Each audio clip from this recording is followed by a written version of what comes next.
한 주간의 정치권 핫 이슈를 속속들이 들여다보는 정치토론 왈가왈부 유용합니다. 오늘도 세 분 모셨습니다. 뜨거운 토론을 펼쳐주실 세 분입니다. 김유정, 진성호, 김광진 전 의원 나와 계십니다. 안녕하십니까? 예, 안녕하세요. 하여튼 계속 덥습니다, 그죠? 뭐라고 말씀드릴 수가 없을 정도예요. 아, 그러게요. 예, 집에 에어컨 있으시죠? 예. 예. 근데 진짜 아직은 전기세 고지서가 안 나와서 틀고는 있는데 네. 이번 달 고지서를 받고 나서도 계속 틀 수 있을지 모르겠어요. 알겠습니다.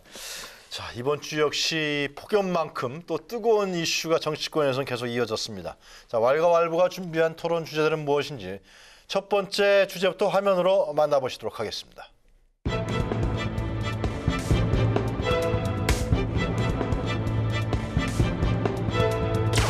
제1야당인 자유한국당은 도를 넘는 물타기로 국민적 염원을 외면하고 국민적 분노를 불러일으키고 있습니다.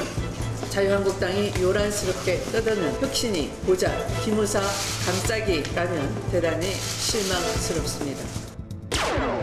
2004년 노무현 대통령 탄핵 당시에도 기무사의 상황 대비 문건이 작성됐었다는 사실이 확인된 만큼 2016년 기무사 문건의 유출 경위에 대한 명확한 국정조사가 반드시 이루어져야 할 것입니다. 기무사가 계엄령 문건을 작성한 것은 그것이 구체적 실행 계획이건 아니면 일부 장병들의 아이디어 차원이건 간에 이건 도저히 용납할 수 없는 사안입니다. 철저한 진상규명을 기대하고 있습니다.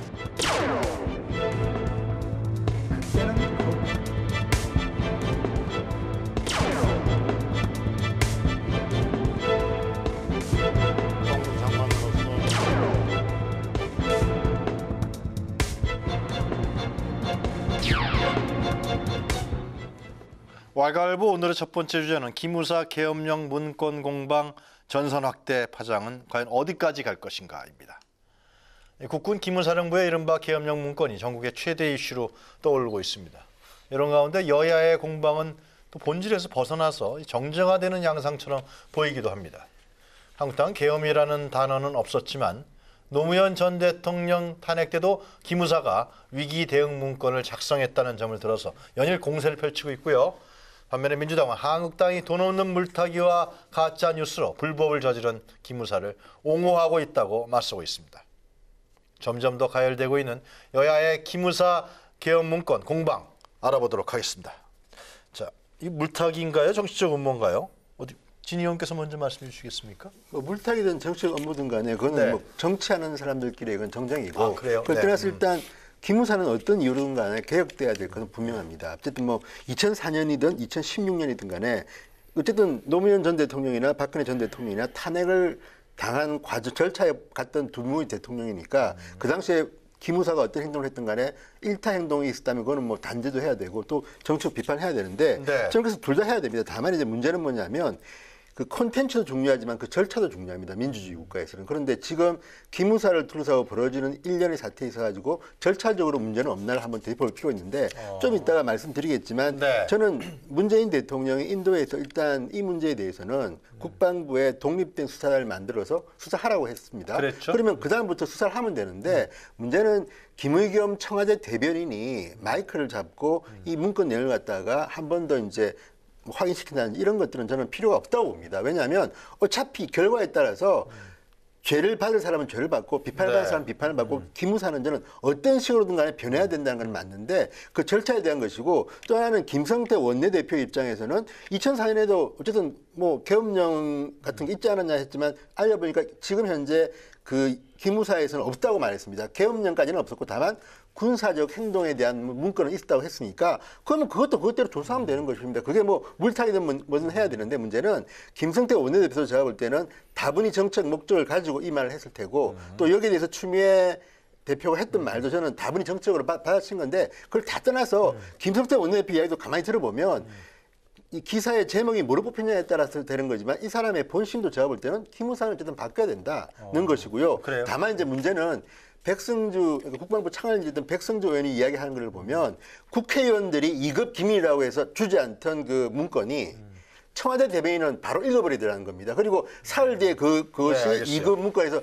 해체된 걸 보면 지금 정부가 보이는 이 절차적 문제도 일부 있다. 이것도 이제 따져봐야 되는데 어쨌든 결론적으로 말해서 기무사는 바뀌어야 된다는 데 대해서는 저는 지금 여야가 동의하는 것 그 같아서 점은 다 동의하고 예. 청와대에서 김의겸 대변인이 그 63페이지 상세 자료를 발표한 거 예. 정치적인 목적이 있었던 건가요?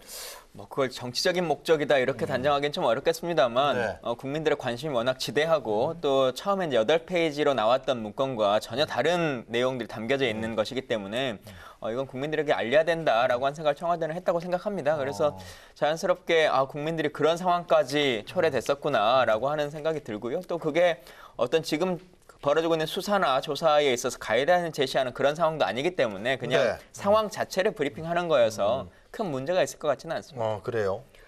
정보위에서는 그게 이제 기밀사항이 아니라고 정보위 간사, 이은재 정보위 간사를 자유한국당이죠. 비롯해서 다들 그렇게 인식을 하고 있었는데 또 이번에는 김성대 그 원내대표 주장에 따르면 이제 김의겸 네. 대변인하고 그 인권위원회하고 또 이제 고발하겠다는 거 아닙니까? 기밀을 예, 누설했다는 예. 이유로.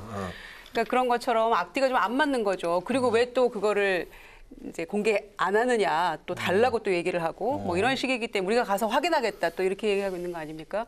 특히 이제 2004년 탄핵 당시에 그 문제를 가지고 그렇기 때문에 스스로도 아마 이 앞뒤가 안 맞는다는 거를 자유한국당이 알고 있을 거라고 저는 생각을 네. 하고요. 특히 이 기무사 문제와 관련해서는 소위 보수 정당으로서 보수의 가치를 새로 정립하겠다고 하는 자유한국당 김병준 비대위원장의 일성대로라면 네. 이 부분에 대해서는 문제가 있었다면 그거를 인정을 하고 함께 반성하는 당시 보수 정권 시절이었으니까 반성하는 그런 모습을 보이는 것이 자유한국당으로서의 올바른 태도이지 이 부분을 가지고 2004년에도 그런 일이 있지 않았냐. 그리고 또 한 발 물러나서 계엄이나 미수령이라는 단어는 없었다라고 또 발뺌하고 뭐 이런 식의 모습은 결코 저는 온당치 못하다 이렇게 판단하고요. 특히 이 계엄령 문건과 관련해서 김병준 비대위원장이 그냥 위기관리 문서 정도이다. 그리고 그냥 질 낮은 어떤 그런 문건에 불과하다. 뭐 이렇게 얘기를 했는데 그 표현대로라면 그야말로 기무사가 2004년 그 탄핵 당시에 네. 그런 정도의 문건을 만들었다고 하면 그거야말로 위기관리 문건이 될 수 있을 것이다. 라고 국민들은 인식하고 있지 않을까 생각을 하고요. 그러나 이번에 문제되는 문건은 다르다 상당히. 다른 문건이죠. 이거는 차원이 다른 문제이고 특히 그 USB를 확보하지 않았습니까? 네. 그래서 수백 건의 어떤 삭제된 파일들을 복구하고 보니 네. 거기에는 단순히 그 계획뿐만이 아니라 시행을 어떻게 할 것인가에 대한 아주 구체적인 내용들이 담겨 있었다는 거 아닙니까? 복구를 하고 났더니. 그래서 그런 걸 포함해서 그리고 그런 문건들을 작성할 때 매우 비밀리에 했다는 것. 그랬다 그러죠. 그리고 보안에 붙여서 비밀리에 했고 네. 문건 제목도 처음과 지금 밝혀진 것이 예. 달랐고요.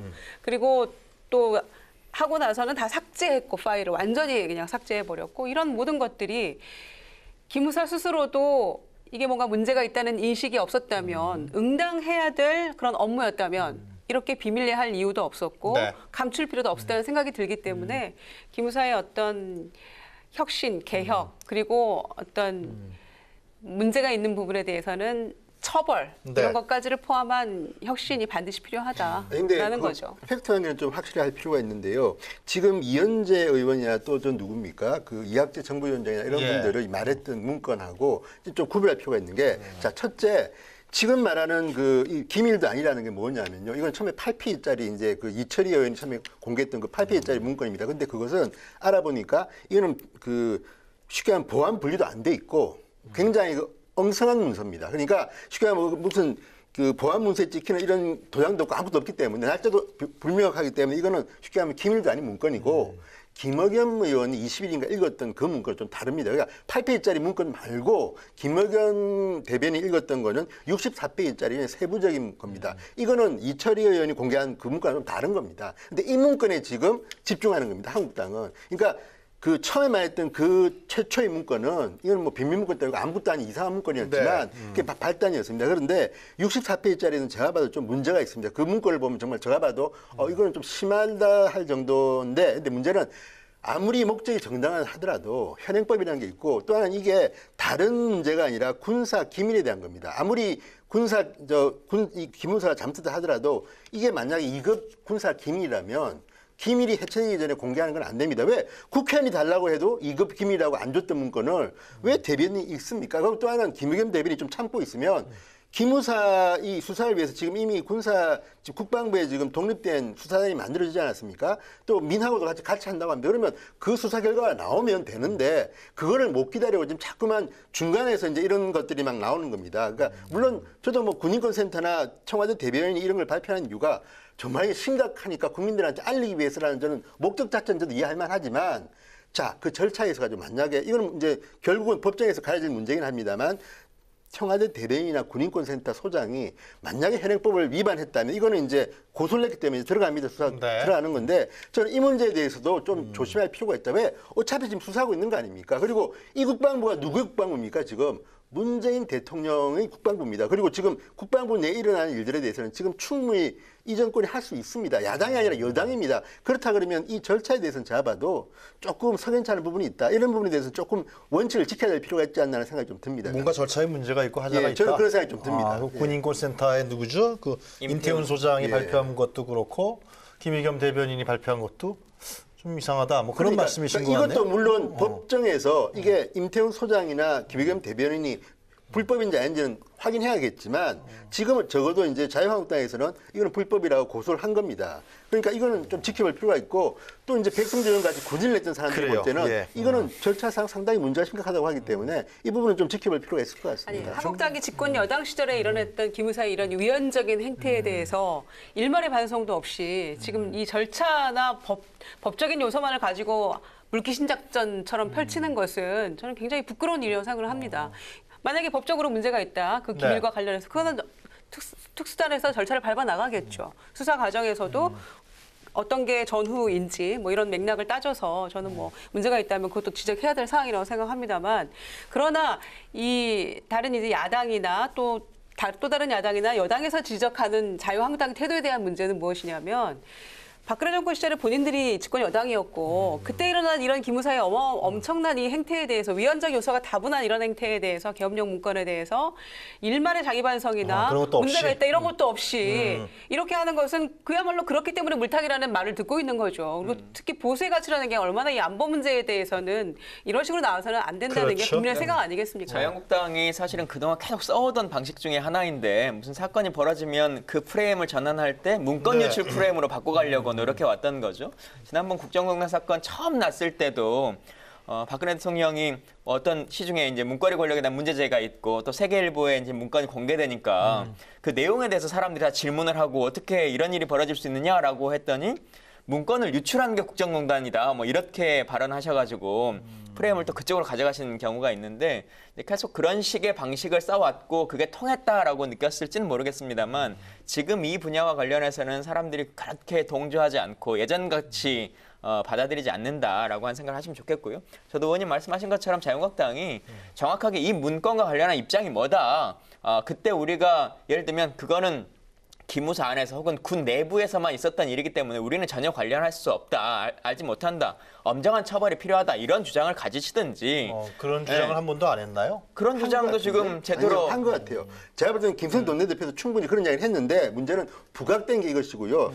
말씀하세요. 저도 이제 이번에 또 하나 반박할 게 또 있어요. 뭐 그러니까 조사는 조사대로 하라라고 하면서 계속적으로 지금 기무사에 대해서 큰 문제가 아니다. 큰 문제가 아닌데 지금 끌고 가는 거다라고 하는 입장을 가지고 있는 거거든요. 근데 이거는 이 문건 자체로만으로도 그러니까 누가 작성했냐 그리고 뭐 박근혜 정부가 관여됐냐 아니냐라고 하는 걸 넘어서서도 문건 자체만을 가지고도 아주 심각하게 받아들여야 되는데 왜 별거 아닌 것 같은 걸 가지고 계속 이렇게 확전시키냐. 이거 정치적 보복 아니냐라고 하는 것만 얘기하니까 국민들이 납득할 수 없는 거죠. 저는 근데 둘 다 문제가 있다고 보는 이유가 첫째는 자유한국당의 태도도 저는 좀 못맞답니다. 왜냐하면 정말 지금 말씀하신 것처럼 굉장히 심각할 수 있는 문제를 갖다 자꾸만 별거 아니야라는 식으로 하는 그런 태도도 저는 문제가 있고 두 번째 수사가 끝나지 않았습니다. 이게 어느 정도까지 문제인지에 대해서는 수사단이 지금 하고 있고 또 그게 법원으로 갈 겁니다. 그런데 문제는 미리 민주당이나 청와대가 이거 정말 문제 있다고 해서 하는 것도 제가 볼 때는 그것도 또 다른 문제가 있는 것이고요. 또 하나는 지금 말씀하시는 것처럼 저는 자유한국당이 이 문제로부터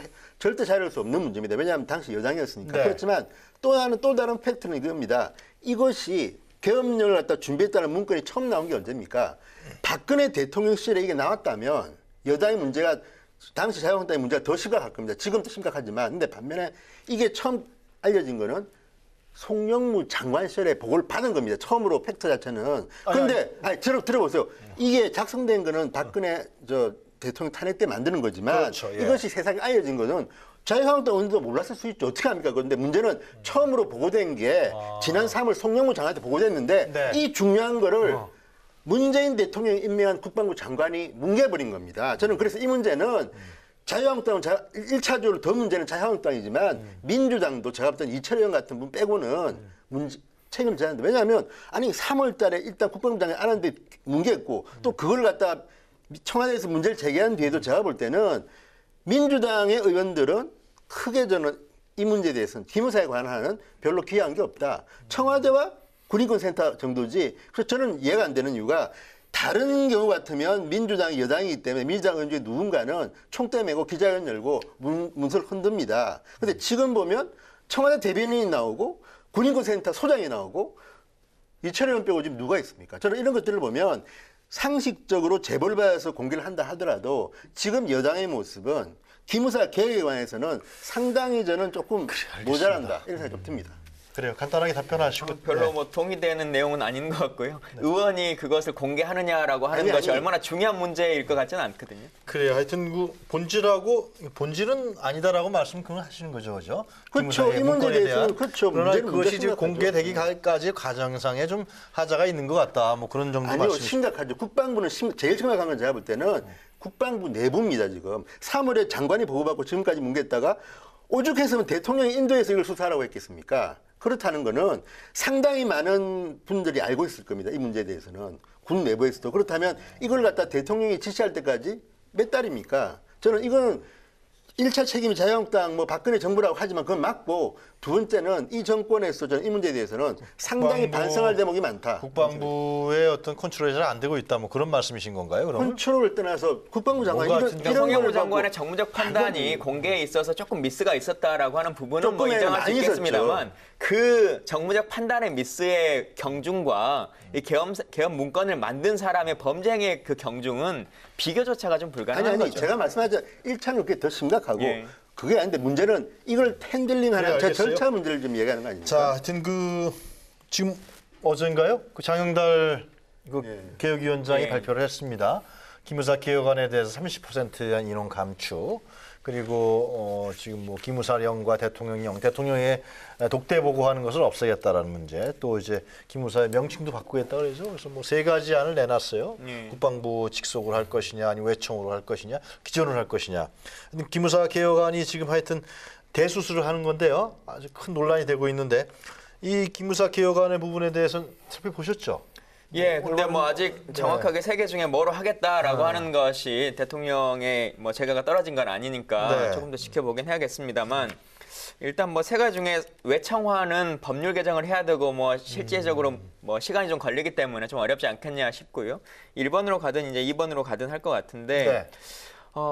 가장 중요한 게 이제 30% 인력 감축인 것 같아요. 네. 뭐 이름이야 바꾸든 안 바꾸든 사실은 뭐 큰 의미가 있을 것 같지는 않은데 30%를 가지고 우리가 생각하는 기무사 개혁의 범주까지 갈 수 있을 것인가라고 생각해 보면 사실은 그러기는 좀 어렵겠다. 이 30%는 지금의 이 문제가 벌어지기 전부터도 기무사가 해오던 여러 가지 일들이 지금의 시기가 사실 별로 맞지 않기 때문에 조정할 필요성이 있는 것이 아니냐라고 하는 얘기가 나와 있는 범주 안에서도 이 30%는 얘기가 됐기 때문에 조금 더 할 필요가 있다. 근데 다만 그 기준이 있어야 될 거 아니에요. 지금 육공부대를 전국적으로 육공부대 그 예. 육공부대를 폐지시키는데 30% 정도 보는 거 아니에요? 그게 이제 1000명 정도 가까이 되기 네. 때문에 기본적으로 이제 그렇게 좀 덜어내면 되지 않겠냐 하는 건데 사실 뭐 감청 관련한 부분과 관련해서도 더 이상 감청 부대가 필요할 것인가. 그러니까 지금 기무사의 감청 부대는 북한을 감청하는 게 아니거든요. 북한 감청은 777이 다 넘어가서 하고 있고 또 우리가 원래 기무사를 조금 그 힘을 빼자라고 해서 국방부 정보본부라고 하는 곳을 만들었는데 네. 특이하게도 정보본부를 만들어서 거기는 새로 일을 만들어주고 넘겨줄 일들은 하나도 안 넘기고 이 일은 그대로 하고 있는 상태거든요. 그래서 원래 정보본부가 이관에 간 업무까지도 좀 조정하면 훨씬 더 줄일 수 있을 텐데 그래서 요약하자면 그러니까 단기적으로는 30% 정도 안을 제시하더라도 중장기적으로 얼마까지 하겠다, 몇 년에 걸쳐서라고 하는 안이 같이 좀 나왔어야 좀 더 되는데. 획기적인 안이 나와야 된다. 근데 그런 지금 말씀이시고요. 30%만으로 거의 개혁이 끝난 것처럼 이렇게 종결을 짓는 것은 조금 아쉽다는 생각이 듭니다. 네. 저는 본질적으로 지금 기무사령관이 대통령에 대한 독대법을 없앤 거 있잖아요. 이런 것들이 좀 필요하다고 보는 이유가, 자 그러면 과거에도 정권 뭐 보수 진보를 떠나가지고 왜 기무사가 이런 어마어마한 특활비를 쓰면서까지 존재를 했느냐. 뭐 기억할지 모르지만 조난 자료 이런 걸 보고를 합니다. 대통령한테. 네, 계속하죠. 도저히 일반인들은 알 수가 없는 이게 뭐겠습니까? 사퇴를 했다는 정도입니다. 그게 육공부대라는 거 아니에요? 그렇죠. 그러니까 이런 것들에 대해서 이게 근데 해외도 있고 이제 국내에도 있고 조직이 굉장히 방대한데 문제는 기본적으로 이 기무사가 과거 보안사 시절부터 정치에 개입을 하고 민간인을 사퇴하고 했던 행동을 계속한 겁니다. 그러니까 윤서양, 이병의 양심스러운 이후에 이름만 기무사로 바꿨지만 사실상 그 역할을 계속한 이유는 대통령이나 권력자 입장에서 볼 때는 기무사가 좀 필요한 존재로 아마 생각했던 것 같습니다. 그렇다 그러면 자, 이 기무사의 그런 정치 개입의 소지가 있는 역할은 다 잘라야 된다. 이번에 그건 그거 하겠다는 거죠? 다만 이제 방첩이라든지 수사라든지 정말 꼭 필요한 것들이 있습니다. 이건 정말 필요한 건데 이것이 이제 이 다른 정치적 군인들 때문에 잘리는 건 안 되겠다. 그런데 그렇다면 저는 상당 부분 자를 필요가 있는 거라 보이는 게 지금도 육군이나 이런 데 가면 원래 이게 육군 방첩부대가 이게 보안사 기무사인데 그런 게 있습니다. 아, 기무사에 있으면 엘리트 군인이고 다른 부대에 있으면 아니다. 이런 어떤 굉장히 추상적이지만 그런 이유가 뭐겠습니까? 그동안 기무사는 사실상 국정원 중앙정보부 역할을 한 거 아닙니까? 군대 내에서. 그러니까 이런 역할에 대해서 이제 질서를 새로 잡아줘야 된다. 뭐 오늘 이제 어쨌든 뭐 대통령이 기무사령관도 바꿨지만 어쨌든 이런 어떤 정책 행위를 할 수 있는 요소가 있는 조직은 과감하게 잘라내야 되고 이 급도 제가 볼 때는 지금 뭐 3스타 같은데 2스타가 낮춘 데에서 조금 어쨌든 간에 위세를 저는 좀 낮출 필요가 있다. 안 그러면 계속해서 대통령한테 독대하고 나름대로 이제 정치적 개입을 하기 때문에 이걸 없애기 위한 조직이 처음이고 그 다음에 이제 방첩이나 수사에 대해서는 좀 살려놔야 된다는 생각이 듭니다. 북한의 김신조 그 특수부대가 내려올 때 그 통과할 때 당신들 누구예요? 그러니까 아니라 전에 방첩대죠. 나 방첩대야. 그래서 통과했다. 그런 유명한 일화가 있는 것 같아요. 그 특권이 아주 대단했었던 것 같아요. 육군 방첩부대가 셌죠. 예. 그러니까 그동안 기무사가 얼마나 무적의 기무사였는지를 단적으로 보여주는 이미 그때 60년대에도 그러니까 지금까지도 아마 그런 무소불위의 권력을 휘둘렀다 이렇게 생각하고요.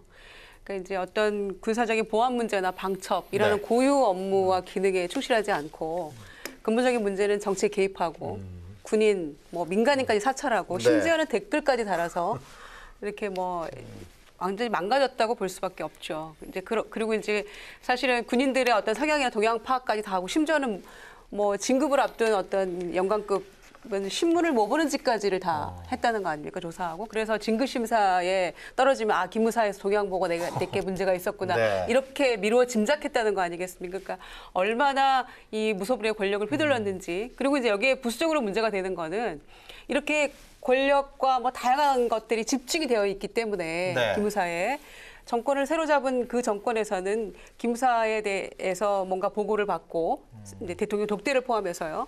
그런 그 정보의 유혹에서 벗어나기가 참 쉽지 않았다는 거죠. 그렇겠네요. 그렇기 때문에 저는 이제 그 육공부대 폐지하고 뭐 전국에 뭐 11곳인가에 있다고 네. 하죠. 그러니까 인적 그 축소하는 부분은 기구를 줄이면 자연스럽게 조금씩은 이제 축소가 되겠죠.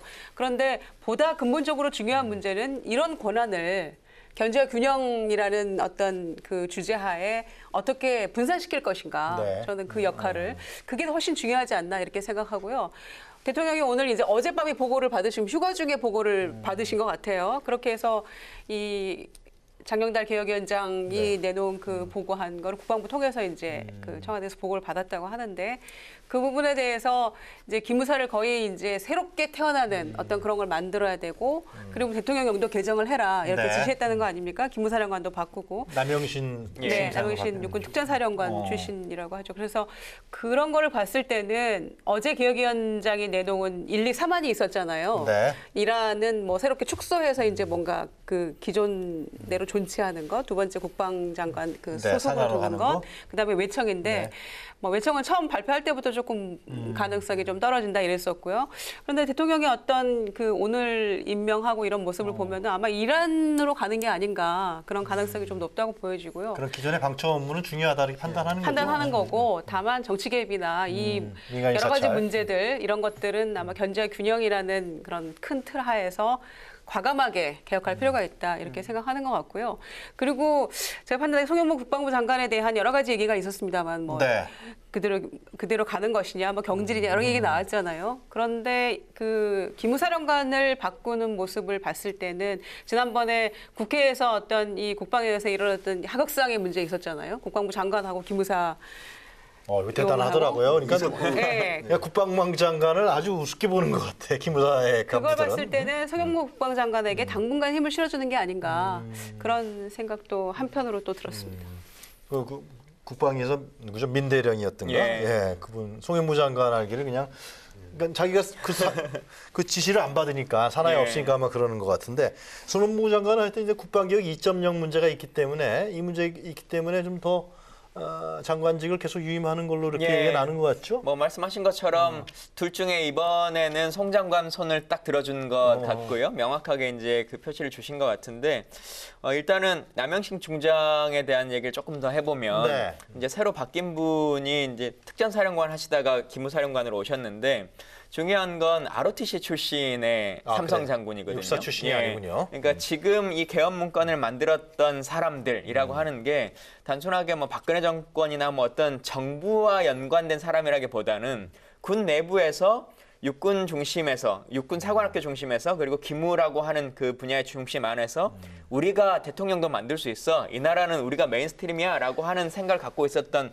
어떤 층이 있었다라고 많은 사람들이 지금 평가하고 있는 거거든요. 그래서 그걸 좀 명확하게 깨부실 필요가 있다라고 하는 판단을 대통령이 하신 것 같고 사실은 원래 이석구 기무사령관 가기 전에 해병대 출신의 장군을 내정한다라고 하는 얘기들이 많이 있었고 이제 그때는 송 장관이 미는 분이 이제 그분이었는데 떨어졌다라고 해서 이번에 바뀌게 되면 그분이 가지 않을까라고 많은 사람이 생각했는데 아마도 어쨌든 육군 중 안에서도 육사 출신은 쓰지 않겠다라고 네. 하는 생각을 명확하게 하신 것 같습니다. 조현천 전 보안사령관이 지금 미국에 가서 안 들어오죠. 예, 아직은 안 들어오고 그분이 있는 들어와야 뭐 윗선 한민구 장관이라든가 청와대 당시 누구지 박홍렬 전 경호실장 그런 사람들 연관성이 나타날 텐데. 근데 그러니까 아직 조사가 명확하게 시작되지 않아가지고 네. 피해자 신분으로 그러니까 조사가 시작돼야 되는데 지금 그 단계를 검찰이 아직 밟지 않고 있거든요. 이제 피해자가 그 밑에 돼서 뭐 기우진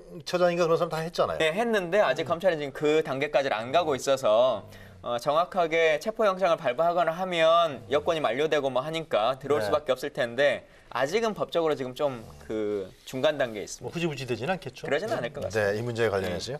자, 기무사 개혁 문제는 이 정도에서 저희 마무리 짓죠. 하여튼 뭐 대통령도 굉장히 급하게 움직이는 것 같고요. 국민들 인식도 어떻게 이런 사각지대가 있었느냐 상당히 경악했었던 것 같은데요. 좀 더 특히 개헌 문건 관련이 이제 어떻게 진행되느냐, 그 윗선이 누구냐, 뒷선이 누구냐, 어떻게 조직적으로 움직였느냐 아니냐, 뭐 이런 문제가 이제 상당히 중요한 사안이 될 것 같습니다.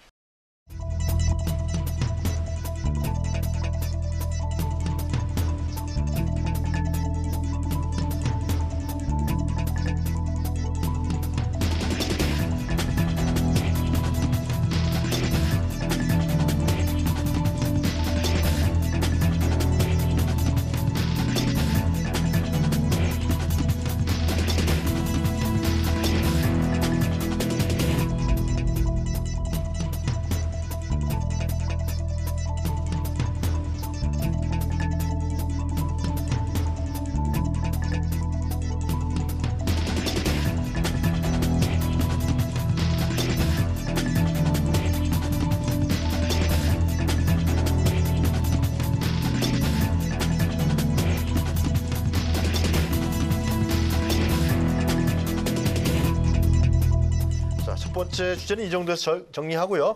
두 번째 주제 먼저 화면으로 만나보시도록 하겠습니다.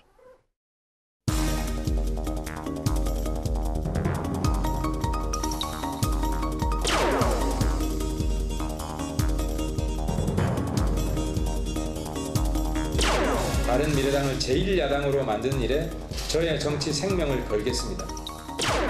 제가 당대표가 된다면 바른미래당의 존재 가치를 분명히 보여주게 될 것입니다. 30% 지지를 받는 정당으로 만들겠다는 각오로 당대표에 도전하기로 결심했습니다. 2020년 150석 이상을 획득하여 집권의 초석을 다질 것입니다.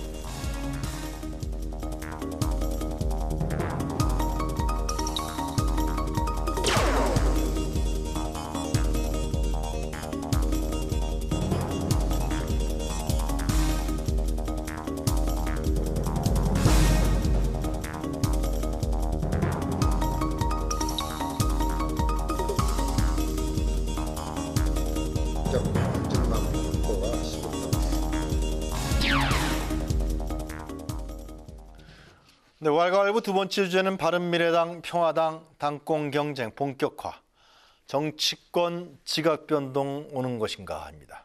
더불어민주당에 이어서요, 바른미래당과 민주평화당의 당권 경쟁도 서서히 달아오르고 있습니다. 평화당은 내일 모레죠. 8월 5일 당대표 선출을 위한 전당대회를 열고요. 바른미래당도 전당대회가 한 달 앞으로 다가오면서 당권 주자들의 출마 선언이 이어지고 있습니다. 먼저 바른미래당은 전당대회와 관련한 일정 로드맵을 변경해서 확정했고요. 당 지도부 선출을 위한 선거운동 기간을 보름가량 늘려서 전대 흥행몰이에 나서겠다. 이렇게 얘기되고 있습니다. 바른미래당의 전대 로드맵 변경 전략, 그리고 민주평화당의 현재 상황 한번 같이 이야기해 보도록 하겠습니다. 자, 바른미래당 얘기는 좀 먼저 우리 김정호 의원께서 좀 해주시겠습니다. 별로 안 좋아하실 것 같아요. 그래도 저는 무소속이라서 자유롭게 얘기할 수 있는데요. 지금 민주당이 오늘부터 지금 순회 경선 시작을 했죠. 제주도인가요? 네, 제주도부터 시작을 해서 네. 한 2주 동안 한다고 하고요. 그다음에 민주평화당이 이번 주 일요일이죠. 일요일 날 전당대회를 통해서 이제 새 지도부를 구성을 합니다. 그런 상황이고, 그러니까 민주평화당이 제일 먼저 지금 새로운 지도부를 구성하게 되는 거고요. 그다음에 그리고 9월 달에 9월 2일 날 바른미래당. 바른미래당인데, 아무래도 바른미래당이 지금 지방선거에서 참패한 이후로 뭔가 혁신을 꾀한다고 하지만 그 극적인 어떤 계기가 없는 것 같아요. 그래서 역시 그럴 때는 지도부를 새로 구성하는 그렇죠. 것, 전당대회를 통해서 당을 일신하는 것, 그렇죠. 네, 그게 가장 그 흔한 그런 방법이죠. 그런데 네. 그러고도 또 관심이 굉장히 그 국민들이 날씨가 더워서 그런지 각 당의 전당대회에 큰 관심들이 별로 없는 것 같아요. 그러니까 당원들끼리 그들만의 어떤 열기로 가득해서 사실은 국민들이 얼마나 지금 이 새 당에 돌아가는 이 전당대회 이 바른미래당 국면에서 누구 나옵니까? 아까 화면에 잠깐 관심이 나오긴 있을까 했는데. 생각하는데요. 네. 지금 하태경 의원이 하태경 선언을 의원. 했죠. 네. 하태경 의원. 그리고 이제 그러니까 과거 바른미래당이 이제 국민의당과 바른정당이 합쳐진 네. 정당이기 때문에 그 양쪽에서 지금 소위 국민의당 출신, 그다음에 바른정당 출신에서 나오는 거죠. 하태경 의원, 이준석 위원장도 지금 얘기가 나오고 있고요. 네. 그리고 이제 대부분 나머지는 국민의당 출신입니다. 그래서 국민의당 시절에 영입됐던 장성민 전 의원이 출사표를 던졌고요. 네. 그리고 그 밖에도 이제 김영환 전 의원 장관도 했었고, 그다음에 문병호 의원, 또 김철근 현재 대변인 얘기도 나오고 있는데, 네. 지금 이제 손학규 전 대표가 아직 출사표를 던지지 않았지만 나올 것 같은데요? 거의 한 99%로 보는 게 맞는 것 같고요. 그래서 아마 그렇게 될 경우에는 지금 대표 1명, 총선, 그다음에 최고위원 3명 이렇게 아마 선출을 할 텐데. 분리선거가 아니죠. 분리선거 민주당과 다르죠. 아니죠. 그냥 예, 순서대로 조합해서, 득표 순서대로 대표, 그래요? 그다음에 최고위원 이렇게 되는 거죠. 그래서 봐야 될 것 같은데, 바른미래당의 지금 가장 큰 문제는 역시 여전히 지금 두 정당이 화학적 결합이 되지 못하고 있다라는 것이고, 그리고 스스로 당의 정체성이 무엇인지 여전히 지금 찾지 못하고 있다는 것, 네. 그런 문제들이기 때문에 아마 이번 전대를 통해서 그런 계기를 마련하는 게 가장 급선무라고 생각을 하고요.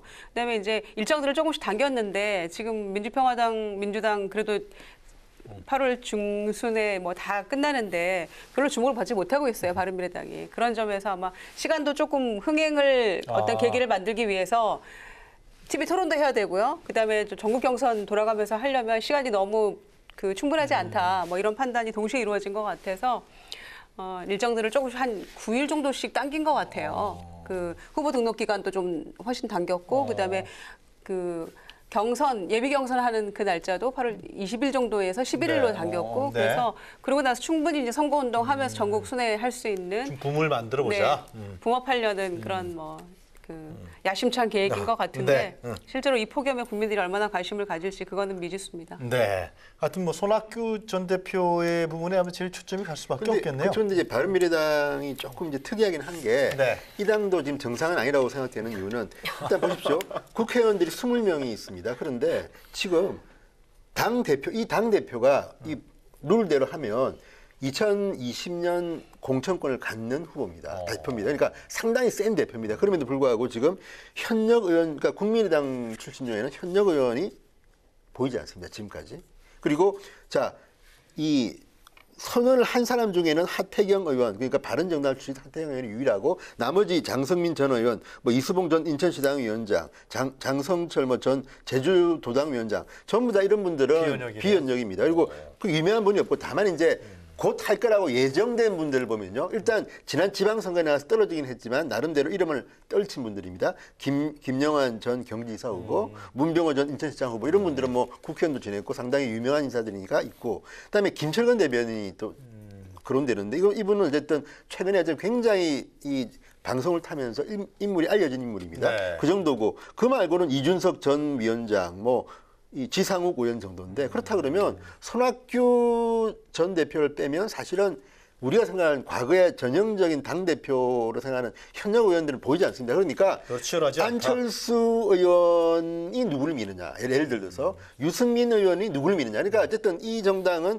유승민, 안철수 두 분이 사실상 가장 강력한 분들 아닙니까? 그렇다면 당대표를 뽑는데 누구를 미느냐가 중요한 것이고 또 하나는 지금 말씀하신 것처럼 자 예비후보 선정을 갖다가 8월 22일 있던 거를 12일로 당겼습니다. 그 12일로 당긴 이유가 뭐냐면 7일밖에 안 되는 이 흥행몰이를 보름으로 늘린 겁니다. 자, 그러면 국민들이 관심이 있든 없든 간에 적어도 공중파 종편 한 3차례 정도의 TV 토론을 한다니까 제가 볼 때 이 아이디어도 참 좋은 것 같습니다. 그러니까 만약에 지금 거론된 분들이 한 10명쯤 되는데 이 중에서 6명으로 압축돼서 흥행몰을 한다면 관심도 모을 것이고 또 하나는 당대표는 현역 의원들만 해왔던 데 비해서 이분들은 현역 의원은 아니지만 상당히 또 유명한 분들이 많기 때문에 손학규를 누가 그러면 물리칠 수 있을 것인가 상당히 저는 재미는 있을 것 같다 생각합니다. 알겠습니다. 일단 뭐 큰 관심은 많이들 없는 상태인 것 같아요. 당원은 별로 관심 없어요. 심지어는 더불어민주당의 당대표 선거도 그렇게 인기가 뭐 높지 않을 정도의 상황이기 때문에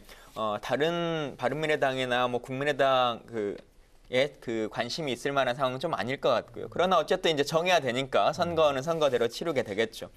이 당들은 바른미래당 같은 경우는 말씀하신 것처럼 두 당이 합쳐진 거고 더 정확히 보면 유승민계와 안철수계라고 하는 것이 그냥 합쳐진 거기 때문에 과연 이 두 분이 어떤 선택을 할 것인가라고 하는 걸 조금 더 지켜볼 필요성이 있는 것 같고요. 그리고 이제 1인 2표제이기 때문에 근데 1인 2표제인데 이게 첫 번째 표를 먹든 두 번째 표를 먹든 뭐 상관이 없는 두 표인 거잖아요. 그러다 보니까 두 번째 표를 어떻게 확보할 것인가라고 하는 생각을 좀 많이들 하실 것 같고 또 실제 이제 선거에 임하게 되면 유권자들이 알아서 그 라인을 정하거든요. 한 표는 당대표 후보 정도 되는 사람들 중에서 하나를 뽑는 거고 한 표는 사실상 분리선거가 아닌데도 그냥 심리적으로 이건 최고위원 중에서 한 명에게 내가 줘야지라고 하는 것을 선택하기 때문에 그것에 대한 자리매김을 이제 어떻게 할 것인가 끝까지 자기는 2등의 당대표 후보인 것처럼 할 것인가 아니면 1등하는 최고위원 후보인 것으로 자리매김할 것인가라고 하는 것도 그 포지셔닝도 좀 지켜봐야 될 것 같습니다. 손학규 전 고문은 누가 미는 겁니까? 안철수가 미는 겁니까? 유승민이 미는 겁니까?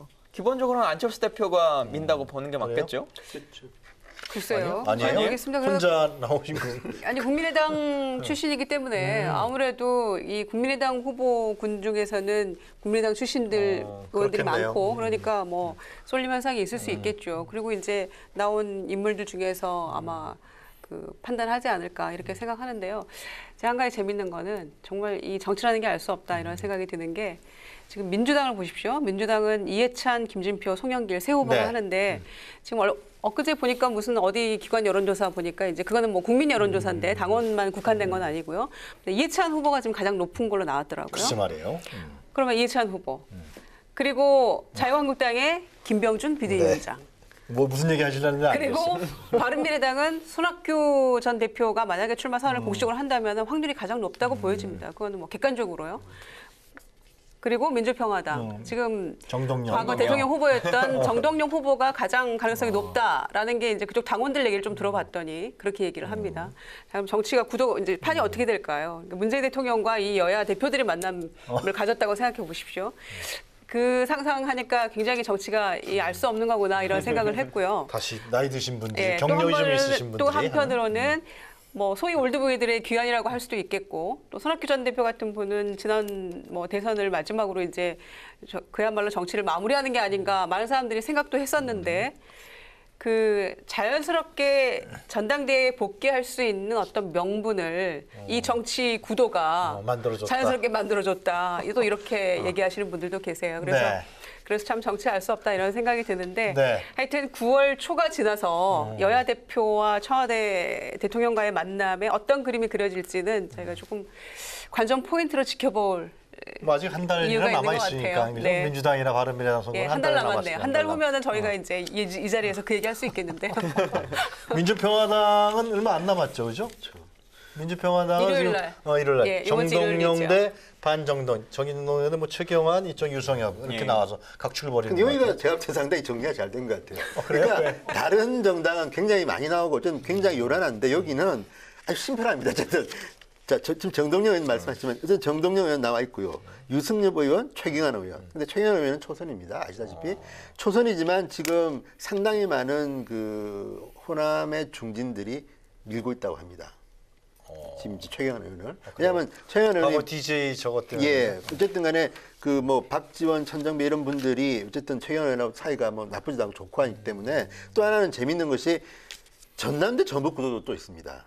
그러니까 전남, 그러니까 쉽게 하면 최경환 의원은 전남이지만 이 정동영, 유승엽 의원은 전북 라인입니다. 그러니까 전남이 표로 보면 조금 더 많을 거 아닙니까? 그러니까 최경환 의원이 유리한 게 있고 그럼에도 불구하고 어쨌든 경륜으로 보면 정동영 의원은 대단한 분입니다. 어쨌든 정치 뭐 팔단이라고 이야기할 만큼 대통령 후보로 나왔던 경력이 있을 정도로 정치 그 경륜 대단하기 때문에 무시 못하고 그리고 나름대로도 이 민평당은 그렇게 큰 당이 아니기 때문에 사실은 조금만 선거운동 열심히 하면 뭐 잘 될 수 있는 거 아닙니까? 그러니까 정리가 아주 되고 또 유승엽 의원이 제가 알기는 저도 같이 이제 그 연영할 때 보면 이분은 개인기가 아주 강합니다. 그래요? 그러니까 정당 공천 없이 무소속으로 여러 번 당선된 분을 잘 알고 있고 원래부터가 이제 본인 힘으로 컸기 때문에 그 나름대로 홀로서기를 잘하는 분입니다. 그러니까 이분도 제가 볼 때는 뭐 나름대로 좀 뭐 내공이 있으신 예, 분이죠. 선물도 하시고 예. 좀 난리가 시끄러운데 그런 걸 보면 민평당 전당대회가 상당히 재밌을 것 같다 생각이 거기도 듭니다. 대표 최고위원을 같이 그냥 쭉 뽑는 거죠? 네. 그렇죠. 1등이 이제 대표되고. 대표되는 건데 어쨌든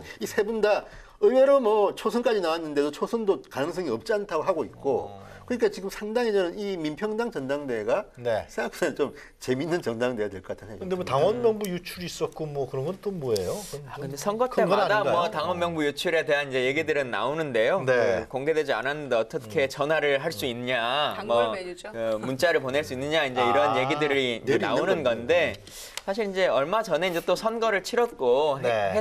했기 때문에 각각의 지역위원회가 공개되어 있는 일정 정도의 또 명부들이 있어서 이것 자체가 뭐 크게 선거의 변수가 되거나 그러지는 않을 것 같다라고 네. 하는 생각은 좀 들고요. 다만 참 앞에 바른미래당도 우리가 크게 관심이 잘 없다라고 했는데 직업으로 정치를 하는 저조차도 이틀 후에 당대표 선거를 하는 건가라고 하는 걸 진짜 처음 알 정도로 민주평화당이 예, 관심이 없는 이런 상태일 것 같아서 누가 되시든지 간에 뭐 개별 몇몇은 나쁘지 않은 분들이고 또 다들 차이가 있습니까? 정동영 의원이 되는 경우하고 뭐 최경환 의원이 되는 경우 차이가 있나요? 그냥 몇몇은 다들 다 괜찮으신 당도선에 분인데 있어서? 지금 그런 거 없어요? 누가 되든 뭐 사실은 이 당을 기반으로 이 정치구도 안에서 달리 뭔가를 바꿔보긴 쉽지 않은 상태일 것 같고 또 게다가 어쨌든 뭐 슬픈 일로 원내 교섭단체가 이제 깨져버린 상태까지 왔기 때문에 더 힘든 시기가 되지 않겠느냐 싶습니다. 내일 모레 대표 뽑는 거 몰랐다고 하시면 당원들 민평당 당원들은 서운할지도 모르겠는데요. 아무래도 이제 각자 주장하고 나오는 뭐 그걸 좀 얘기들이 얘기해 좀 주세요. 달랐을 테니까. 어떤 차이가 있는지 좀. 그러니까 제일 강한 야당 만들겠다, 정권 교체하겠다라는 게 이제 그 DY 정동영 후보의 일성이고요.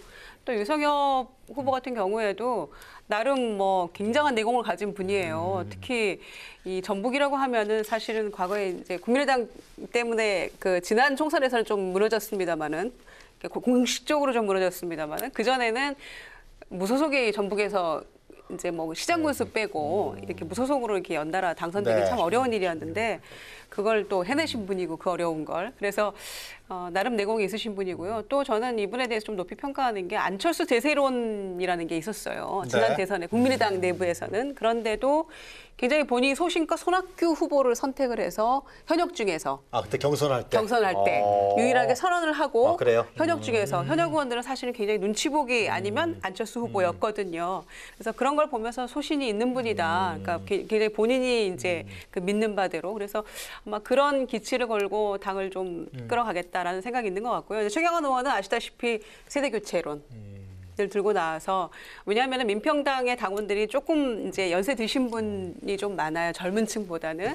그래서 뭐 그런 거에 대해서 좀 당을 좀 일신하겠다. 이제 이런 모토를 갖고 나왔는데 네. 보니까 이 구도 자체가 정동영 대 반정동영 이렇게 나가면 이제 유성엽, 최경환 두 후보가 이제 협공하게 되는 경우가 많잖아요. 그럼 이제 협공하는 후보들이 대체로 처지는 후보들이에요. 저희가 그렇게 객관적으로 봤을 때. 왜냐하면은 지난번 지방선거에 봤을 때도 민주당 경우에 맞아요. 박원순 시장 후보와 에 대해서 박영선, 우상호 두 후보가 협공을 많이 했거든요. 그런 경우에는 아마 이제 본능적으로 그 아는 거기 때문에 아마 상황이 그렇게 간단치는 않다. 네. 또 아무리 정동영 후보가 뭐 굉장히 너무 오래된 사람 아니냐 뭐 이런 이미지가 있어도 또 그 내공도 만만치 않다. 뭐 이렇게 보여집니다. 그래서 아마 일요일 날 대부분 지금 출마한 후보들은 거의 다 되는 게 아닌가 싶어요. 그래요? 네, 한 명의 대표와 5명의 최고위원인가 그런데 6번까지인가 제가 지금 6명이 출마했죠. 6명이 출마를 한 걸로 알고 있어서 순서만 지금 정해지는 겁니다. 그래요? 순서만. 예. 그래서 누가 수석 최고위원인지 그러면 수석만 있는 게 아니고 차석도 있다. 뭐 이런 과거의 얘기들도 있었는데 그렇게 이제 순서가 정해지는 거라서. 예. 일요일 날은 이제 관전 포인트죠. 민평당이 지도부가 딱 구성돼서 다시 또 재출발할 수 있는 그런 계기가 마련되겠네요. 일요일 날. 그렇죠. 근데 어쨌든 근데 좀 아이러니한 거는 이제 온라인 투표를 했는데 네. 13.44%라는 글쎄 말이에요. 그건 뭐예요? 아무래도 이제 노년층 당원이 많고 이런 그 온라인 투표에 익숙하지 않죠. 그리고 또 하나는 너무 더워가지고 투표를 조작한 건데 어쨌든 국민의당 시절에는 뭐 18% 뭐 후반대까지 나왔다는데 네. 이게 어쨌든 이렇게 낮아진 거는 어쨌든 뭐 민주평화당에 대한 어떤 좀 소남도 있고 그런 건데 어쨌든 그래도 뽑히면 또 새로 출발하는 거고요. 지금 방금 김희정 의원님 말씀처럼 저도 방금 좀 찾아보니까 네. 만약에 지금 우리가 말한 분들이 당대표가 된다면 47년생 손학규 대표, 52년생 이해찬 대표, 53년생 정동영 대표, 54년생 김병준 대표. 그러니까 지금 어쨌든 이 왕년의 분들이 다 하는 겁니다. 물론 저는 이제 경륜이 있는 분이 하는 것도 맞지만 때로는 당이 위기 때는 타격도 필요한데 이런 식으로 가는 것이 우리나라의 정당 민주에 도움이 될지는 그것도 한번 고민할 필요는 있을 것 같습니다. 손학규 전 고문이 나온 이유는 어떤 거라고 우리가 파악할 수 있나요? 잘 알려진 인물이라서 그런 건 아닐 거 아니에요, 그죠? 근데 제가 볼 때 손학규 전 대표의 본인 입장에서는 희생이라고 생각할 겁니다. 왜냐하면 어쨌든 그래요? 지금 어쨌든 이 국민의당이나 다른 정당이 합쳐진 정당이 이제 위기인 건 사실이고 지난 지방선거 때 하도 크게 패배했기 때문에 당을 살려야 되는데 지금 뭐 내놓으라는 분들은 안 나오고 하니까 네. 자 지금 경쟁자들 한번 보십시오. 사실 손학규 대표 입장에서는 사실은 희생한다고 생각할 수도 있고 또 하나는 뭐 이 보도된 걸 보면 이태규 의원이나 이제 안철수계에서 손학규 의원을 좀 추대한다는 이야기도 있고 한데 사실인지는 모르겠으나 어쨌든 그 안철수계에서 상당한 분들은 손학규 대표가 되기를 바라는 분들이 많은 거는 같습니다. 제가 볼 때는. 네. 그리고 또 손학규라는 어쨌든 이분도 대단한 분이기 때문에 손학규라는 정치인이 당대표를 맡으면 아무래도 이제 이 정당의 파워가 또 좀 새로 생길 수도 있는 거기 때문에 뭐 장단점이 있는데 그래도 이럴 때 한번 젊은 피가 한번 맞는 것도 저는 좋은데 모르겠습니다. 어쨌든 이 젊은 피가 없나 보죠, 뭐 잘. 후보들은 좀 있는데 그래요? 어쨌든 2020년 공천권을 가진 대표들입니다. 이게 간단한 분들이 아니기 때문에 손학규 대표를 믿는 분들의 그 속내에는 그런 것도 있을 겁니다. 2020년을 내다보고 그래서 저분이 돼야지 우리가 공천에서 유리할 수 있다는. 근데 어쨌든 이런 계산을 다 하는 거지만 생각보다는 과연 장사가 될지는 한번 지켜봅시다. 알겠습니다. 간단하게 민주당은 세 분 중에서 누가 제일 될 것 같아요? 민평당. 민평당 말고 민주당. 민주당요. 간단하게 얘기 뭐 나왔으니까. 어쨌든 여론조사 결과로 봐도 이해찬 후보가 이제 좀 앞서가고 있고 뭐 그 오차 범위보다 훨씬 더 이제 더 많이 앞서가고 있기 때문에 크게 변수는 없을 것 같다. 그리고 큰 선거 같은 경우는 사실 크게 뭐 기조가 잘 바뀌지는 않아서 그리고 네. 이게 국민들의 관심이 많으면 작은 이슈와 변수에도 뭐 관심이 많은데 지금은 워낙 또 관심이 없다 보니까 그냥 대세론으로 그냥 흘러가지 않을까 싶습니다. 김진표 후보가 제기했던 이재명 관련설은 그냥 뭐 그것에 대해서 이제 반응하시는 분들도 있긴 있는데요. 네. 또 전체 당원들이 그 하나하나의 사안에 대해서 관심을 갖느냐라고 하는 건 좀 다른 문제이기 때문에 네. 예, 당락의 변수가 알겠습니다. 되지는 않을 것 같습니다. 자, 오늘 저희 토론회에서는 왈가왈부에서는 기무사 개혁 문제하고 그다음에 이제 지금 한 달 정도 앞으로 다가오고 또 내일 모레 있는 예. 민평당 바른미래당의 당대표 선거 문제 관련 알아봤습니다. 자, 인기 시간 날씨가 더워도 인기 시간은 가져야죠. 예, 근데 인기 코너가 맞나요? 맞습니다. 예.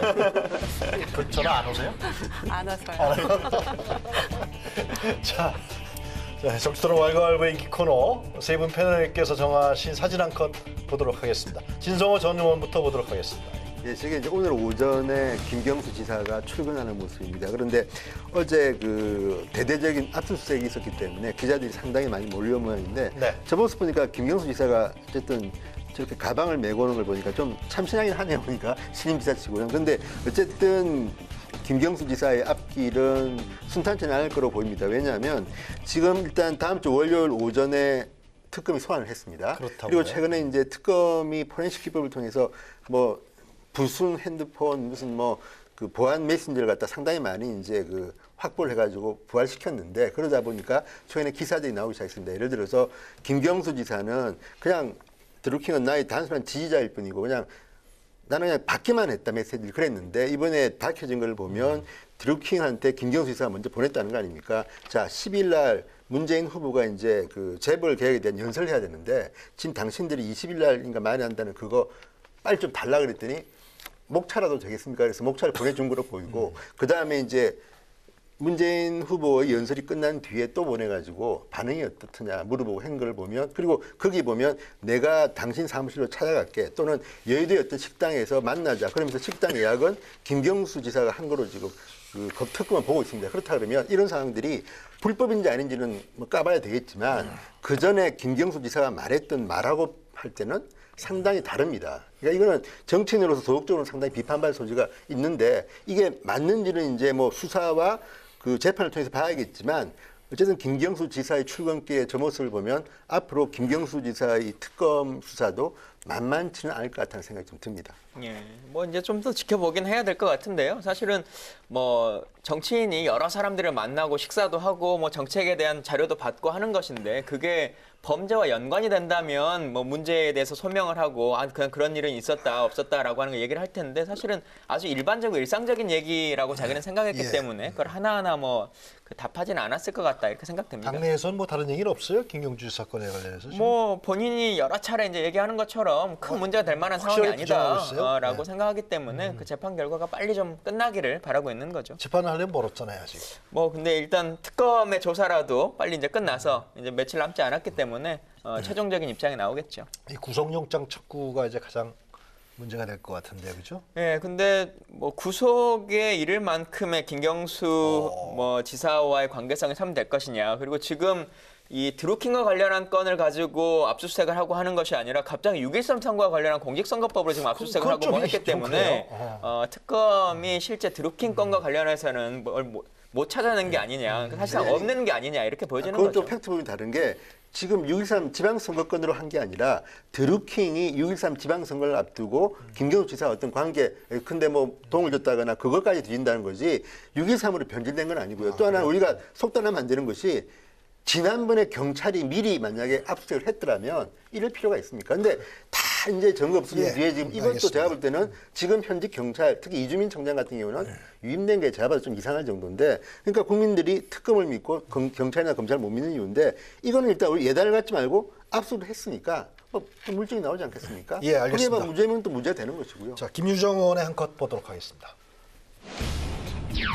기록적인 폭염이 지금 우리나라도 계속되고 있는데 일본도 예외는 아닙니다. 그래서 일본의 지금 동경 인근의 사이타마현이라는 곳의 그 지자체에서 남성들도 양산을 쓰자. 그래요? 이런 운동이 지금 캠페인이 벌어지고 있는 워낙 거거든요. 더워서 그렇군요. 그래서 저희 결론적으로는 우리도 좀 하자, 어서. 이런 생각으로 지금 이 한 컷을 선택을 했는데요. 그러니까 이제 저희가 이 더위에 대비하기 위해서 예. 뭐 다양한 이 도구들을 활용을 하잖아요. 그래서 뭐 부채도 들고 다니기도 하고 모자를 예. 쓰기도 하고 여성들 같은 경우는 이제 양산은 필수품이 돼버렸는데 우산은 들어도 양산에 대해서는 이 남성들은 굉장히 여전히 민망해하고 조금 이 부끄럽다고 생각하는 경향이 있는 것 같아요. 그리고 또 한편으로 생각지도 못하는 그런 발상 이렇게 생각했던 것 같은데 양산을 쓰면 일단 적어도 3도에서 7도가 금방 떨어지거든요. 기온이. 그래요? 네, 가려주고. 그래서 필수품으로 조금 활용할 필요가 있지 않을까 이런 생각해봤고요. 지금 일본도 뭐 40도, 41도 이렇게 하는데 예. 우리도 홍천 41도였고 서울도 예. 지금 40도 육박이잖아요.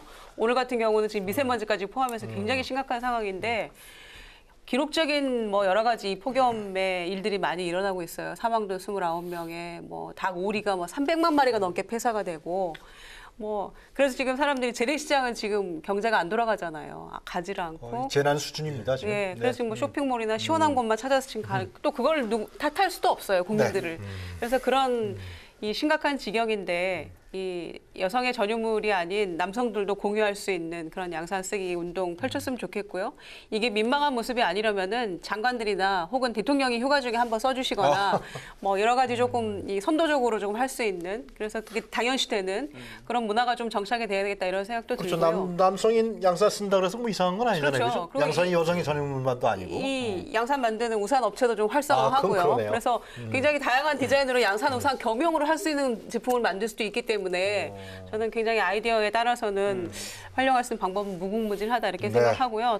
더불어 한 가지 덧붙이고 싶은 거는 전기세, 가정용 누진제 뭐 이런 얘기 나옵니다만은 특히 이 에너지 빈곤층이 문제가 심각한데 특히 겨울에는 이제 난방비 같은 거에 많이 지원은 집중돼 있었어요 그동안 이 정도의 폭염을 예상 못했기 때문에 그런데 이제 이런 폭염에도 좀 대처할 수 있는 에너지 바우처를 만들든지 아니면 좀 뭔가 이 시대 변화에 따른 정책 변화도 좀 신속하게 이루어졌으면 좋겠다 이런 생각이 듭니다. 이낙연 총리가 얘기한 그런 부분들, 폭염도 재난에 그 포함시킨다는 그런 것들이 그래서 역시 국회에서 좀 할 일이 많아졌다. 네. 신속하게 해서 지도부 구성되면 알겠습니다. 모든 당들이 좀 이런 부분부터 국민이 절실한 부분부터 빨리빨리 좀 신속하게 했으면 좋겠다 이런 생각합니다. 네, 김광진 전 의원의 사진 한 컷 보도록 하겠습니다. 김희정 의원님과 비슷한 생각으로 저도 이제 사진을 가져왔는데요. 정말 덥기는 더운가 봅니다. 그래서 아마 이 세 분 중에서도 둘이 이 고민이 가장 크다고 생각할 정도로 그래요? 이 폭염이 지금 이제 대한민국에서는 가장 큰 고민인 것 같은데요. 지금 저게 국민들이 제가 일사가 점점 그렇죠. 예, 저도 국회 안에 차를 대고 이 방송국까지 걸어왔는데 그 짧은 거리도 정말 땀이 났죠. 헥헥거릴 정도로 왔는데 밖에서 일하시는 분들은 정말 쉽지가 않겠다. 뭐 택배 노동자분들도 그렇고 예. 여러 분들이 좀 힘들 텐데요. 지금 이 열사병으로 인해서 병원에 방문하신 분이 2,200분이 넘는데요. 정말요? 예, 그리고 대단하네요. 사망자가 벌써 29분이 넘고 그 농식품부가 발표한 게 314만 마리의 가축이 지금 저희가 사진은 그 물고기인데 네. 그 물고기 말고 어류 말고 그냥 가축만 해도 314만 마리가 지금 폐사했다고 할 정도로 워낙 이제 진짜 재난에 가까운 상태인데요. 매년 여름 되면 이 누진제에 대한 이야기들 하거든요. 그래서 지난번에 이제 2005년도에도 그때 참 더워서 고치자 하고 나서 그러고도 1년이 지나고 나서 2016년도에 이제 제도 개선되면서 6단계로 있었던 가정용 전기세 누진제를 이제 3단계로 바꾸긴 했지만 사실상 써보면은 그 3단계로 해도 400kW라고 하는 게 누구나 넘을 수밖에 없는 그런 상태거든요. 저도 이제 13개월 된 애가 있는데 애가 있으니까 거의 24시간을 틀 수밖에 없어요. 진짜 제일 처음에 말씀드렸는데 아직은 이번 달 고지서가 안 나와서 그냥 어쩔 수 없이 틀기는 하는데 와, 그 고지서를 받고 나서도 다음 달에도 계속 이렇게 틀 수 있을지라고 하는 염려가 들 정도의 평균적으로 상황이기 때문에 17만 원 더 추가된다고. 예, 그러더라고요. 그 정도가 이제 더 든다고 하는데요. 그게 평균이 그렇다라고 하는 것이니까 그 8시간 정도 스탠드 에어컨 한 번 쓸 때를 기준하는 그래요? 거거든요. 더 나오겠네요, 그럼. 요즘은 뭐 방마다도 이렇게 쓰기도 하고 뭐 저희 같은 경우는 시간도 훨씬 더 많이 지금 쓰고 있기 때문에 진짜 감당이 안 되는 정도이긴 하겠는데 살아야 되니까 뭐 이런 상황이죠. 그래서 빨리 정부에서도 의원님 말씀하신 것처럼 여러 가지 정책적인 대안들을 올해 여름에 바로 시행할 수 있도록 좀 내줬으면 좋겠다는 생각이 문제는 듭니다. 이낙연 총리가 좀 전향적인 입장을 밝혔죠. 예. 산자부한테 좀 검토를 좀 해라. 2달 검토를 해라. 동안이라도. 예라고 하는 얘기도 하시고 하는데 진짜 당장의 시급성이 알겠습니다. 좀 필요한 것 같습니다. 지금 말씀하신 대로 이 전기요금 누진제를 둘러싼 논란은 폭염만큼이나 뜨겁습니다. 잘 알려진 사실입니다만 청와대 국민청원 게시판에는 이 가정용 전기요금 누진제를 폐지해달라는 청원이 쏟아지고 있고요. 또 정치권에서도 이 누진제 개편 논의가 한창 진행되고 있습니다. 이 기상이변으로 매년 여름마다 폭염 피해가 반복되고 있습니다. 이제 폭염은 국가적 재난이고 또 정부도 이를 인정한 만큼 정부는 하루속히 국민의 여름철 전기요금 부담을 낮출 수 있는 좀 합리적인 감면 방안을 내놓고요. 지체 없이 실행에 옮겼으면 참 좋겠습니다. 네, 정치토론 왈가왈부 오늘은 여기까지입니다. 세 분 수고하셨습니다. 감사합니다. 저희는 다음 주 금요일 이 시간에 다시 찾아뵙겠습니다. 이거 앞서요. 전번에 놓였지 않은 것 같아요.